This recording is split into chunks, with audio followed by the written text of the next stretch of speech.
Welcome to my channel. महत्त्वाची सूचना. या व्हिडिओमधील सर्व माहिती केवळ शैक्षणिक उद्देशानं दिलेली आहे. ही कोणत्याही प्रकारची गुंतवणूक सल्ला नाही. गुंतवणूक करण्यापूर्वी कृपया स्वतःचा अभ्यास करा किंवा आपल्या आर्थिक सल्लागाराचा सल्ला घ्या. या व्हिडिओतील माहितीवर आधारित घेतलेल्या कोणत्याही निर्णयासाठी आम्ही जबाबदार राहणार नाही. धन्यवाद. महसूल 0% वाढलाय, पण नफा मात्र थेट 10% उसळलाय. हो, हे थोडं आश्चर्यकारक आहे. देशातल्या सर्वात मोठ्या बँकेच्या ताळेबंदात ही जादू नक्की घडली कशी? आजच्या या सखोल चर्चेत आपण हेच रहस्य उलगडणार आहोत. नक्कीच. कारण जेव्हा आपण HDFC बँकेसारख्या महाकाय संस्थेचे आकडे पाहतो ना, हो, म्हणजे विशेषतः आर्थिक वर्ष 2026च्या चौथ्या तिमाहीचे निकाल, ज्याला आपण Q4 FY26 म्हणतो, बरोबर. तेव्हा बाजाराला एक प्रचंड ब्लॉकबस्टर कामगिरीची अपेक्षा असते. हो ना, पण अहवाल तर असं सांगतोय की बँकेची रणनीती अत्यंत सुरक्षित आणि स्थिर आहे. अगदी बरोबर. आजच्या या आपल्या डीप डाईव्हमध्ये आपण याच आकड्यांच्या पलीकडे जाऊन पाहणार आहोत. एका बाजूला महसूल पूर्णपणे ठप्प असतानाही बँक आपला नफा एवढ्या ताकदीने कसा खेचून आणत आहे हे आपण समजून घेऊया. या निकालांची सर्वात रंजक बाजू हीच आहे. म्हणजे हे आकडे फक्त एका ताळेबंदापुरते मर्यादित नाहीयेत. अच्छा.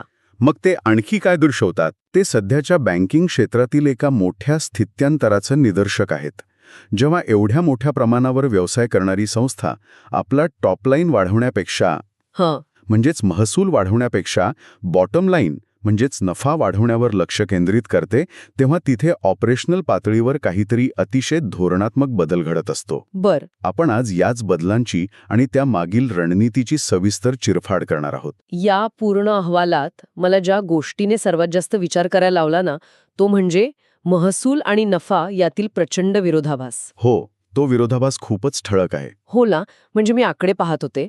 चौथ्या तिमाहीत बँकेचा एकूण महसूल 87,182 कोटी रुपये इतका आहे. बरोबर. आणि वर्षभराच्या म्हणजे इयर ऑन इयर तुलनेत यात 0% वाढ झाली आहे. 0%? हो, महसूल अक्षरशः फ्लॅट आहे, पण जेव्हा आपण नफ्याचे आकडे पाहतो तेव्हा चित्र एकदम वेगळं दिसतं. अगदीच वेगळं दिसतं. बँकेची द्याज आणि करापूर्वीची कमाई म्हणजेच एबिट 43,155 कोटींवर पोचलीय. बापरे. हो, आणि ती तब्बल 10% वाढलीय.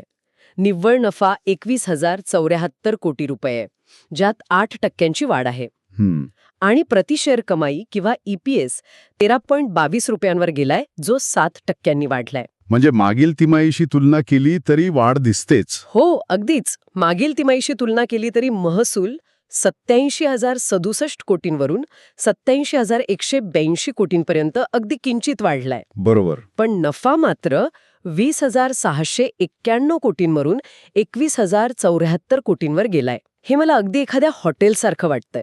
हॉटेलसारखं? ते कसं? म्हणजे बघा, हॉटेलमध्ये ग्राहकांची गर्दी वाढलेली नाहीये, कुणी एक्स्ट्रा जेवणाची ऑर्डर दिलेली नाहीये. अच्छा. तरीही महिन्याखेरीज मालकाच्या गल्ल्यात 8% जास्त नफा उरतोय. हा नसर त्यांनी नक्की कुठून पिळून काढला असावा? हे खूप छान उदाहरण दिलं तुम्ही. हा नफा प्रामुख्याने मार्जिन मॅनेजमेंट आणि अंतर्गत खर्चावरील अत्यंत कठोर नियंत्रणातून आलेला आहे. Margin management? हो. जेव्हा तुमच्या व्यवसायाचा आकार म्हणजेच महसूल वाढत नसतो ना, तेव्हा तुमच्याकडे नफा टिकवून ठेवण्यासाठी मोजकेच मार्ग उरतात. बँकेने ते अत्यंत कुशलतेने आपल्या कॉस्ट ऑफ फंड्स आणि यील्ड ऑन ॲडव्हान्सेस मधील तफावत स्वतःच्या फायद्यासाठी वापरली आहे. अच्छा, म्हणजे त्यांनी नक्की काय केलं? त्यांनी अशा कर्जांवर आणि गुंतवणुकीवर लक्ष केंद्रित केलंय जिथून मिळणारा परतावा जास्त आहे.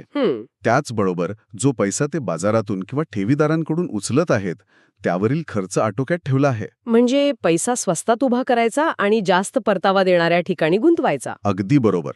महसूल ठप्प असणं हे वरवर पाहता नकारात्मक वाटू शकतं, पण महसूल न वाढवता 10% जास्त नफा खिशात घालणं हे बँकेच्या अंतर्गत कार्यक्षमतेचं अत्यंत भक्कम उदाहरण आहे. नक्कीच. ती केवळ बॅलन्स शीट मोठी करण्याच्या मागे लागलेले नाहीत, तर ती क्वालिटी बॅलन्स शीट बनवण्यावर त्यांचा भर आहे.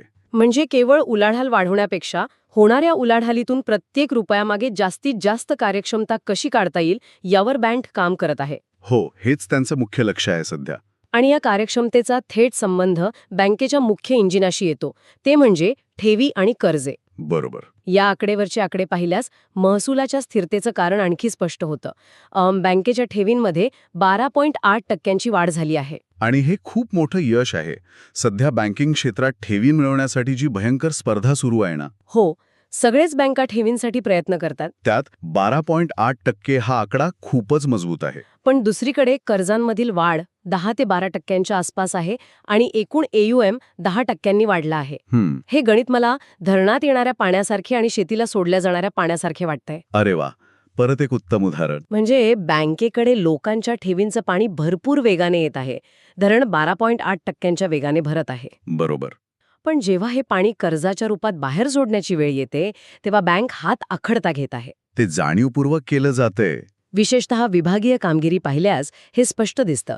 बिझनेस बँकिंगमध्ये 20% वाढ आणि कॉर्पोरेट कर्जांमध्ये 13% वाढ दिसते. पण किरकोळ ग्राहकांना म्हणजे रिटेल कर्ज देण्याची वेळ येते तेव्हा ती वाढ फक्त 6 ते 60%वरच मर्यादित ठेवली गेली आहे. हो.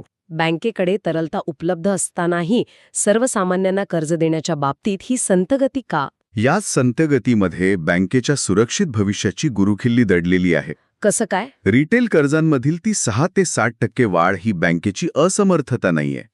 तो एक अतिशय जाणीवपूर्वक घेतलेला निर्णय आहे. अच्छा, म्हणजे त्यांनी मुद्दाम रिटेल कर्जे कमी केलीत. हो. सध्याच्या आर्थिक वातावरणात असुरक्षित किरकोळ कर्जांमध्ये म्हणजे अनसिक्युअर्ड रिटेल लोन्समध्ये जोखीम वाढण्याची शक्यता असू शकते. अशा वेळी आक्रमकपणे सर्वसामान्यांना कर्जे वाटून अल्पावधीचा महसूल वाढवण्याचा मोह बँकेने टाळला आहे. हे खूप महत्वाचं आहे. त्याऐवजी त्यांनी सुरक्षित आणि मोठ्या बिझनेस आणि कॉर्पोरेट कर्जांवर लक्ष केंद्रित केले. जिथे जोखीम कमी आहे. हो, जिथे त्यांना खात्री आहे की पैसा सुरक्षित राहील आणि वेळेवर परत येईल, तिथेच त्यांनी 20% आणि 13%ची वाढ नोंदवली आहे. बरोबर. आणि तुम्ही जो ठेवींचा मुद्दा मांडलात तो ह्या अहवालातील सर्वात मोठा ग्रोथ ड्रायव्हर आहे. म्हणजे ती जी 12.8%ची वाढ आहे ती. हो. जेव्हा इतर बँका ठेवी मिळवण्यासाठी झगडत आहेत तेव्हा HDFC बँकेकडे भक्कम ठेव वाढ असणं हे त्यांना एक प्रचंड मोठं प्राइसिंग पॉवर देतं. अच्छा. त्यांच्याकडे स्वस्त पैसा उपलब्ध आहे ज्याचा वापर ते भविष्यात जेव्हा बाजारातील जोखीम कमी होईल तेव्हा अतिशय आक्रमकपणे करू शकतील. म्हणजे बँक सध्या जोखीम न घेता स्वतःचे कॅश रिझर्व्ह मजबूत करण्यावर आणि सुरक्षित ठिकाणीच पैसा गुंतवण्यावर भर देत आहे. अगदी अचूक. या सावध रणनीतीचा थेट परिणाम बँकेच्या ॲसेट क्वालिटीवर आपल्याला स्पष्ट दिसतो. हो, ते आकडे खूपच चांगले आहेत. मी तेच सांगणार होते. बँकेची ढोबळ अनुत्पादक मालमत्ता म्हणजेच ग्रॉस NPA फक्त 1.15% इतकी आहे. हे प्रमाण खूपच कमी आहे. हो ना. आणि निव्वळ अनुत्पादक मालमत्ता म्हणजेच नेट NPA तर केवळ 0.4%च्या आसपास आहे. म्हणजे अक्षरशः नगण्य आहे. बरोबर. बुडीत कर्जांचं प्रमाण एवढं कमी असणं हे नक्कीच खूप आश्वासक आहे. पण सुरक्षेची ही तटबंदी उभारण्यासाठी बँक जो खर्च करत आहे ना त्याकडेही लक्ष देणं गरजेचे आहे मला वाटतं. तुम्ही कॉस्ट टू इन्कम रेशोबद्दल बोलत आहात ना? हो. अहवालातील कॉस्ट टू इन्कम रेशो जवळपास 39.9% इतका आहे. 100 रुपये कमवण्यासाठी 40 रुपये खर्च करणे हे प्रमाण थोडं जास्त वाटत नाही का? एका बाजूला बँक ऑपरेशनल एफिशियन्सीबद्दल बोलते आणि दुसऱ्या बाजूला खर्चाचा आकडा 40%नं स्पर्श करतोय. हा विरोधाभास कसा समजून घ्यायचा? कॉस्ट टू इन्कम रेशो 39.9% असणं हे नक्कीच डोळ्यात भाळणारं आहे आणि एका दृष्टिकोनातून ती चिंतेची बाब वाटू शकते. हो ना. पण आपण बँकेच्या स्केलचा आणि त्यांच्या व्यवसाय मॉडेलचा विचार करायला हवा. ठेवींमध्ये जी 12.8%ची वाढ आपण पाहिली ती जातोरात येत नाही. त्यासाठी प्रयत्न करावे लागतात. नक्कीच. त्यासाठी तुम्हाला शाखांचा विस्तार करावा लागतो. तंत्रज्ञानावर, सायबर सुरक्षेवर आणि मनुष्यबळावर प्रचंड मोठी गुंतवणूक करावी लागते. म्हणजे हा खर्च उधळपट्टी नाहीये. अजिबात नाही. हा जो 40% खर्च आहे तो भविष्यातील विस्तारासाठी आणि सुरक्षतेसाठी केलेली गुंतवणूक आहे. आणि हा खर्च त्यांना का परवडतो याचं उत्तर त्यांच्या इतर रिटर्न रेशोजमध्ये दडले. अच्छा, कोणते रेशोज? त्यांचा नेट इंटरेस्ट मार्जिन म्हणजे निम 3.38%वर अगदी स्थिर आहे. मालमत्तेवरील परतावा किंवा ROA 1.96% आहे. आणि इक्विटीवरील परतावा म्हणजे ROE 14.1%वर भक्कम उभा आहे. याचा अर्थ उच्च खर्च असूनही ते आपल्या ॲसेट्स आणि इक्विटीवर अतिशय उत्कृष्ट परतावा मिळवत आहेत. हे खूपच सकारात्मक आहे. आणि या सर्वांवर कळस म्हणजे त्यांची भांडवल पर्याप्तता. कॅपिटल ॲडेक्वसी रेशो जो 19.60% इतका आहे. 19.60%. म्हणजे उद्या बाजारात मोठा भूकंप जरी आला तरी बँकेकडे स्वतःला सावरण्यासाठी जवळपास 20% राखीव भांडवली ढाल उपलब्ध आहे. तंतोतंत रिझर्व्ह बँकेच्या नियमांपेक्षा हा आकडा कितीतरी पटीनं जास्त आहे. अरे वा. ही ढाल बँकेला कोणत्याही आर्थिक धक्क्याला पचवण्याची ताकद देते. बँकिंग क्षेत्रात कधीकधी हा कंटाळवाणा सुरक्षितपणाच गुंतवणूकदारांसाठी सर्वात महत्वाचा असतो. कंटाळवाणा सुरक्षितपणा शब्द खूप छान आहे हा. हो, कारण जेव्हा इतर बँका आक्रमक होऊन वाढीच्या मागे धावत असतात आणि जोखीम ओळवून घेतात, तेव्हा अशी स्थिर आणि भांडवलाने परिपूर्ण असलेली बँक दीर्घकाळात एक अभेद्य किल्ला म्हणून उभी राहते. बरोबर. हा किल्ला उभारण्यासाठी लागणारा खर्च बँक आनंदाने करत आहे, कारण त्यांना माहिती आहे की यातून मिळणारी मालमत्तेची गुणवत्ता ही त्या खर्चापेक्षा कितीतरी पटीने मौल्यवान आहे. हो, म्हणजे तो 0.4% नेट NPA खूप महत्वाचा आहे. कंटाळवाना सुरक्षितपणा ही संकल्पना खरोखरच या मुख्य बँकेच्या रणनीतीचं अचूक वर्णन करते. होय. पण या कंटाळवाण्या चित्रात अचानक रंग भरण्याचं काम या बँकेच्या उपकंपन्या करत आहेत असं मला वाटतं. नक्कीच. सबसिडियरीज खूप चांगलं काम करत आहेत. हो ना. मुख्य बँकेचा महसूल ठप्प असला तरी नफ्याला जी वरची दिशा मिळाली आहे त्याचे बरेच श्रेय या लपलेल्या ट्रम्प कार्ड्सनं जाते. अगदी खरंय. म्हणजे आकडेच बघा ना, HDB फायनान्शियलच्या नफ्यात तब्बल 41% उसळी पाहायला मिळाली आहे. 41% खूप मोठी वाढ आहे. आणि HDFC एर्गोचा नफा तर थेट दुप्पट झालाय. हो. सोबतच HDFC AMC आणि HDFC लाईफ या कंपन्यांनीही अतिशय भक्कम वाढ नोंदवली आहे. बरोबर. मला तरी असं वाटतंय की मुख्य बँक एका कसोटी सामन्यात खेळपट्टीवर नांगर टाकून संथ पण स्थिर फलंदाजी करत आहे. विकेट वाचवणं हे तिचं एकमेव ध्येय आहे. पण तिच्या ह्या उपकंपन्या मात्र थेट T20च्या मैदानात उतरल्यासारख्या चौकार षटकार मारत आहेत. हे उदाहरण खूपच भारी आहे. कसोटी आणि T20. हो ना. एर्गोचा नफा दुप्पट होणे किंवा HDBची 41% वाढ हे आकडे बँकेच्या मिडल ऑर्डरची ताकद दाखवून देतात. हो. मुख्य बँकेच्या 0% महसूल वाढीला झाकून टाकण्याचं काम ह्या उपकंपन्या किती प्रभावीपणे करतायत ना. हो. आणि या उपकंपन्या केवळ महसुलाची तूट झाकून काढत नाहीत, त्या एका अत्यंत प्रगत आणि सर्वसमावेशक फायनान्शियल इकोसिस्टमचं नेतृत्व करत आहेत. म्हणजे संपूर्ण समूहाचा विचार करतायत तुम्ही. हो. जेव्हा आपण HDFC समूहाकडे पाहतो तेव्हा ती फक्त एक बँक उरत नाही.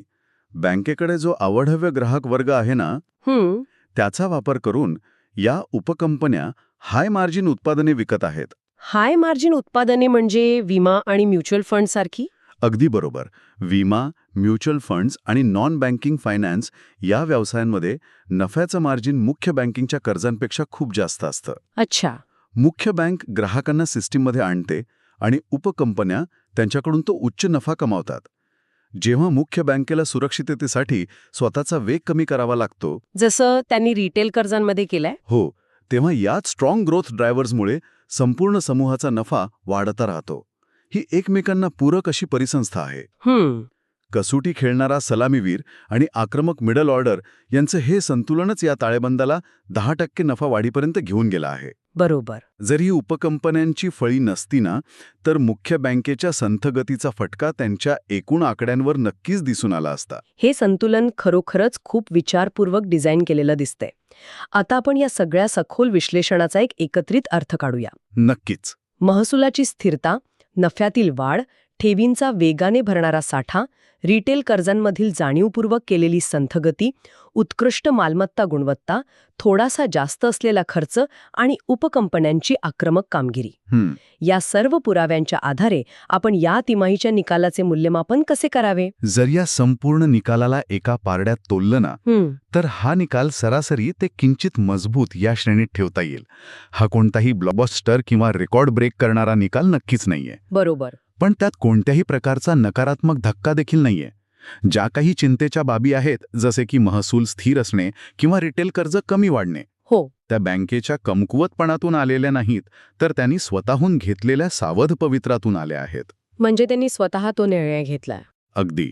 मजबूत ठेवींची वाढ, बुडीत कर्जांचा जवळजवळ अभाव आणि भक्कम भांडवल पर्याप्तता यामुळे हा निकाल एका अत्यंत सुरक्षित आणि विश्वासार्ह बँकेचे चित्र उभे करतो. शॉर्ट टर्म म्हणजेच अल्पावधीचा विचार करणाऱ्यांसाठी हा स्टॉक बाजारात तटस्थ ते किंचित सकारात्मक राहू शकतो. कारण यात कोणतीही मोठी उडी घेण्याची घाई दिसत नाही.